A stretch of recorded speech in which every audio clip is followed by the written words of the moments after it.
What's up, Infinite? It's Arai Beckman here, and this video is titled CBDCs Are Coming. And really, what you need to know. You need to be paying attention to this right now. So what I'm going to do is I'm going to get right into it. I'm going to explain to you guys what the central bank digital currencies are. I'm going to show you the facts as released by world governments, as well as the most recent announcement that took place in January of this year, 2023, by Klaus Schwab at the Davos Summit for the World Economic Forum.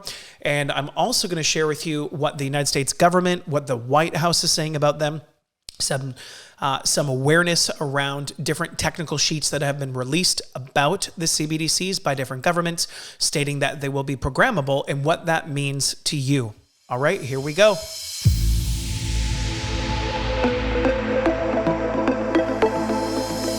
So as many of you know, I'm coming to you from INFYNIT TV. If you want to see my full uncensored videos, check us out here on INFYNIT TV. Just hit watch. And you can go to the free media library, or for my content specifically, where I get into some really detailed stuff for how we can all prosper together, you can go to the INFYNIT Uncensored Media Library. You can also check out INFYNIT Social, join INFYNIT Social, and you will earn, based on your engagement, our very own digital utility blockchain currency. It's called Zagkiel Coin. As you can see here, I myself just clicking around, sharing, commenting, watching. I have already earned 30.4 thousand Zagkiel game points, which means I've earned about 30 Zagkiel coins right now. Pretty cool. All right, so first of all, what is a central bank digital currency? Well, here's another article for you guys to take a look at, but ultimately, it's effectively your country saying, hey, you know how you currently use, whether it's the American dollar, the Canadian dollar, the British pound, the Chinese yuan, whatever it is, and you have physical money and you have kind of a digital representation of your physical money in your bank account when you look at it online. Instead of us using the traditional fiat currency that also is physical, we're actually going to be moving away from a physical currency. We're moving to a digital currency. These digital currencies are going to be controlled and regulated, made, we call it minted, and distributed by central banks. So for each country, there's a central bank. All right. That's what a central bank digital currency is. Now, what are these and why do you need to be paying attention to these announcements? Well, let's hop over here. In January, Klaus Schwab and the World Economic Forum, in their biggest event of the year at Davos, announced that the central bank digital currencies actually are a real thing. They're coming very quickly. And at this January Davos event, they announced that they were able to get all the central banks in the world to agree on the technology that they would all use to coordinate globally for central bank digital currencies to come into reality. Now, the very next month in February, you had the UK government announce, yes, in fact, they also are announcing their central bank digital currency. So instead of the physical United Kingdom pound, they would now be doing the United Kingdom digital pound. Now, that doesn't necessarily sound like a bad thing. It could be a safer thing. The writing that the governments have put out is that it'll be safer, it'll be more secured, because they're ultimately now getting involved in the blockchain. They're utilizing the blockchain because it is more secure, it is safer, and it does provide a permanent record of what's happening. And that's better than physical cash, potentially from their standpoint, for security reasons, floating around where people could use physical cash and it's not trackable, it's not monitorable. They have no idea ultimately if you are giving physical cash to someone unless the person getting the physical cash from you reports it. Now, however, with the central bank digital currency, it'll all be on a blockchain ledger.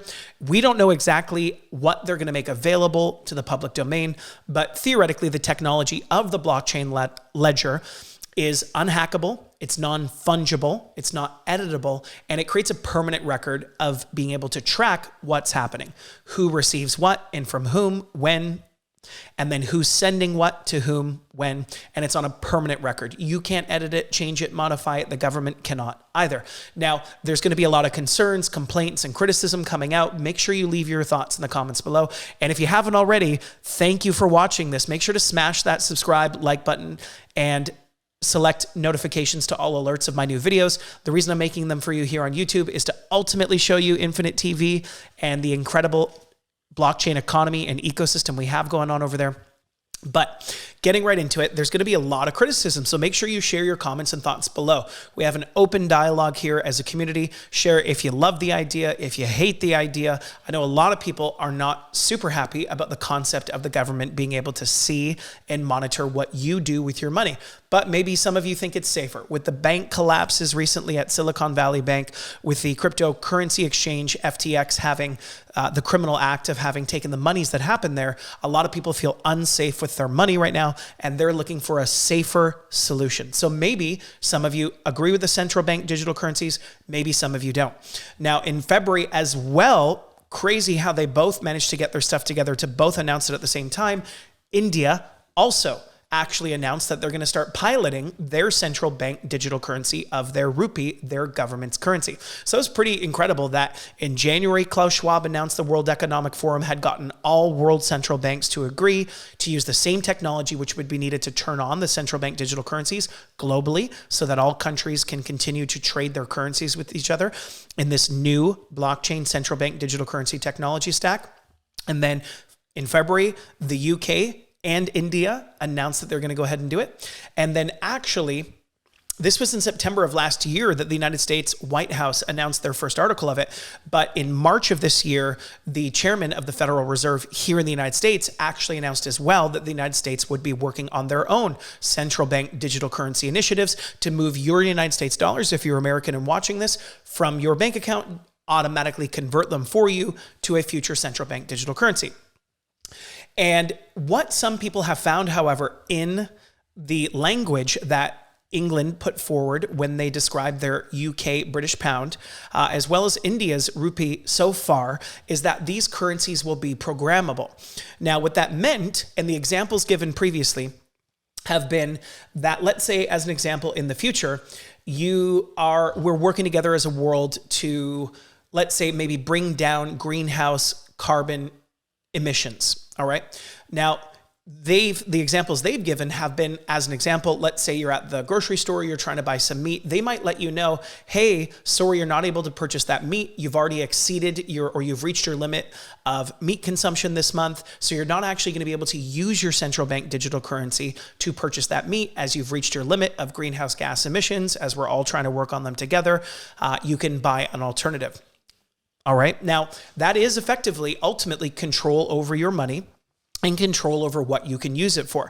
Now, some people who are very much against big government control in any one of these forms have even brought up the concept of, well, maybe if there's a protest happening that they wanted to attend, perhaps the government could limit their ability to buy the plane ticket to go there. And we don't ultimately know how far the extent of reach and control the governments will have over your money once your money is no longer the dollar of the country you live in, but now a central bank digital currency. We don't know. We assume, I'm sure all of us want to assume that the government has our best interests at heart. After all, they do work for us as our democratically elected representatives.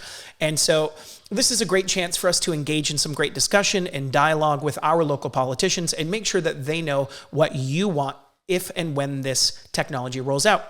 Now, as someone who from the age of 14 was raised in the financial industry in Canada, it's been pretty remarkable for me to observe how quickly they are rolling this technology out. When I first saw the first announcement from the White House here in September of last year, I thought, okay, well, this stuff's going to take them years to get into place, and we'll have, a great period of time to observe it, make sure it's something that we all agree to, the terms in which it's done.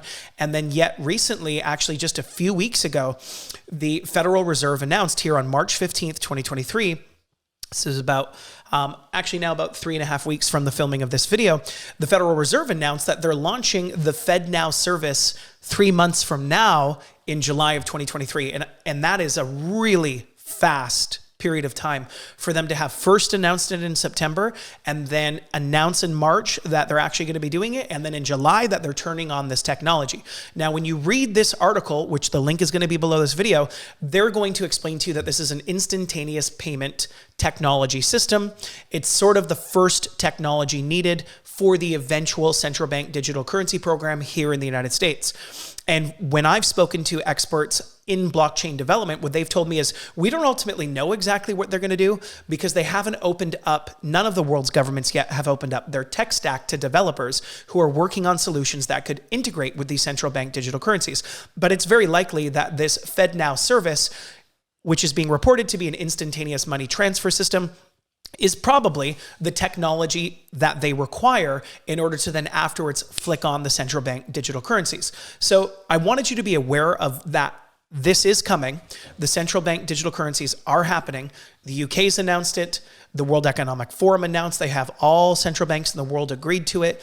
India's announced it, the United States has announced it, and it's coming at a faster rate of being implemented for something that's such a huge scale than I've ever personally seen before in the financial industry. So it looks like they're probably going to pull it off sooner than we know. And it's very important that you read through their documentation to make sure that you understand completely what they're wanting to do with these central bank digital currencies. We don't know exactly how it's going to go down. And I think the most important thing right now is we just don't understand everything that they're wanting to do with the central bank digital currencies. And we all want to be empowered to understand how we can best use the tool and make sure the tool is in alignment with our needs and our wants. So make sure you do your research. Make sure if you have any questions or concerns, you reach out to your local political representative and make sure that your voice is known and heard so that they can represent you appropriately according to what your wants and needs are. Now, I did want to share with you, however, the solutions that exist right now for the time being before the central bank digital currency initiatives and programs are flicked on, and also after once they're switched on, because it's important that you're aware of these solutions now that keep you and your assets safe now and into the future. So when the central bank digital currencies turn on, and I'm going to get to the solutions in just a sec, here's what we don't know. What we don't know is, will they give you the option to take any money you have in your bank account, wherever you live in the world, and convert into central bank digital currencies what you want? We just don't know that right now. Or are they going to, like when they rolled out the euro, say, hey, if you got any money in your bank account, just keep it there. For your convenience, we'll automatically convert whatever monies you have into the euro. That's what they did with the euro rollout. And similarly, are they going to say, hey, if you got any US dollars, Canadian dollars, Australian dollars, British pound, Indian rupee in your bank, just leave it there and we will automatically convert it for you on this said date to the central bank digital currency equivalent. We don't know that yet. It's possible they could do that. We also don't know with central bank digital currencies, once that conversion has occurred, what you're going to ultimately be able to do with them and what you won't be able to do with them. All right. And so that's why I'm encouraging you guys to read through the language, to pay attention to the word programmable that has been used, and inform and educate and empower yourself with that information. Now, where a lot of the criticism has come regarding this central bank digital currency announcement is from something that happened recently in October of 2022 with the company PayPal. And I'll show you guys that here on my screen. So in October of 2022, PayPal accidentally, they said, released a terms of service, a new terms of service. So if you got a PayPal account or you want to have one, here's the terms upon which we will let you have a PayPal account. And in that terms of service, now the company said it was by accident. It actually said right in there that you would be fined upwards of $2,500. And there was some misunderstanding as to whether that could only be funds that were in your PayPal account, or if they could go through your PayPal account to your linked bank account and pull them from there as well. I've heard some people say that they actually said they could do that. I heard some people say they couldn't do it. I haven't verified if that was true or not. And if you know the answer, please feel free to comment it below. I'd love to hear it. I'm sure all of us would love to see that. But the point was, this corporation in October of 2022 said they would fine you for misinformation.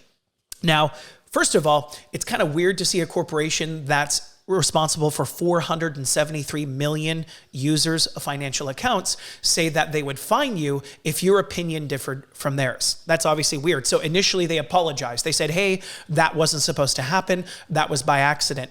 But they received a huge backlash online because it was like, well, how is this written into your terms of service? It looks pretty formally written. It's in a multi-page terms of service. It looks like some real thought and intention was put into that. And then, to the best that I can tell, about 3 weeks after apologizing and saying it was by accident, PayPal actually went back on their previous apology and said, actually, no, we're going to censor you regardless if we think you're guilty of misinformation. Now, the first question that comes to my mind is, that's pretty weird. That's a difference of opinion. What are we talking about?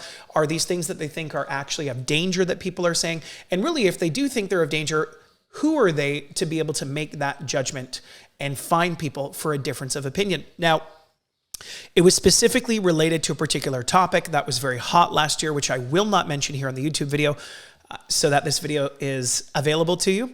However, what they felt was misinformation in October of 2022 has now since a few months later not aged very well and is now scientific fact as reported by the agencies here in the United States. So that's kind of why this whole censorship thing based on opinion and perspective and not fully determined fact is a weird one. That's why, in general, we probably as a society want to go away from censoring and get maybe more engaged with dialogue. INFYNIT, the I2 system, and Zakiel coin, which is the solution I'm going to mention at the end, is currently uncensored because we believe that whether I choose to agree with your beliefs or not, I need to respect the fact that you have the right to your beliefs. And I don't wish to interfere with that. So, with PayPal as an example, a 473 million user company making this announcement, yeah, that seems harsh. It seems totally unfair and it's completely unjustified. And how do you even come up with an understanding of whether our opinions disagree and you're allowed to fine someone? But you know what I saw in that kind of blew my mind? I went, wait a minute. I think everyone's missing the big picture here. If PayPal has 473 million users, how do they even know you're guilty of misinformation? How many people would it take to manually review those accounts? And with 100,000 people, I think I did the math roughly, and it would take years and years to monitor 473 million people's accounts. So then it occurred to me, well, wait a minute, they probably have to have a software, like an AI software. And then I thought, well, wait a minute, the things that they're accusing people of being guilty of misinformation for, they're probably not even doing them on PayPal. You're not probably sending monies to a friend discussing a topic that PayPal disagrees with that they think is misinformation. It's probably rather what you're doing on social media or maybe in a private email. So how do they even have that data if it's PayPal and it's outside of their service? Then it occurred to me, you know what? They probably have some collaboration with big tech and social media to find out who you are, what you're saying, the opinions you're expressing, and link it back with 473 million users to then execute on this financial censorship that they put in writing themselves that they told us about in October. And that is a very interesting thought. Let's take a moment to reflect on what was just shared. Okay, so now understanding that software like this could be in place already to be aware of what your activity is online. Whether someone agrees with you or disagrees with you, we already know PayPal expressed that they have a way in which to then financially censor people if they disagree with their opinion.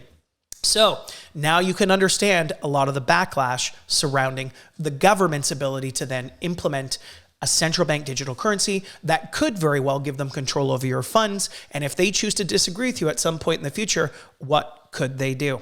All right. Food for thought. Leave your comment below. Make sure to smash that like button. Thank you for subscribing. Choose all notifications. And finally, here's the solution, or a solution that's available to you. On INFYNIT here very shortly, we're going to be announcing and launching the I2 system. It is effectively one of the world's first ever fully secured and fully insured payment and financial solutions for you. So right now you could go there to sign up for INFYNIT TV. In the next 60 days, we're going to be releasing and launching our I2 system. If you're a business owner, you'll be able to use it for merchant processing. If you're someone who just wants to store your assets in your I2 account, you can do that too. Once you have your monies or your assets in your I2 account, you don't have to keep it in your country's currency if you don't want to, as I shared in a previous video. With global countries going away from using the United States dollar as the reserve currency, that could very well negatively affect the value of the United States dollar. So you might want to be empowered with a way in which you could quickly move your funds to different countries' currencies or different digital assets, like a gold-backed asset or Bitcoin, Ethereum, or even our own coin, our digital asset, the utility token, Zakiel coin. So that's really cool to know that you're empowered in that respect. Now, in the future, I2 will integrate with the central bank digital currencies. So any monies that you get into your I2 account today that you don't automatically convert to the central bank digital currencies right now, in the future, you'll be able to convert them to central bank digital currencies as much as you want to use them as you need to. So you'll be able to withdraw funds from your i2 account into your normal bank account, or use your i2 Visa Debit MasterCard with central bank digital currencies to buy stuff at the grocery store, pay for your gas, that kind of thing. So that's what's coming in the world of CBDCs. They are coming. There is a very quick timeline here. It looks like as soon as 3 months from now in the United States, the Federal Reserve is launching a technology that would allow afterwards for the central bank digital currency to turn on. I know this is a very heated topic for many of you. Make sure to leave your comments below, and let's always empower ourselves with good data, good information, because our potential as humanity is infinite. Much love, everybody. This is Mr. Beckman. Be well.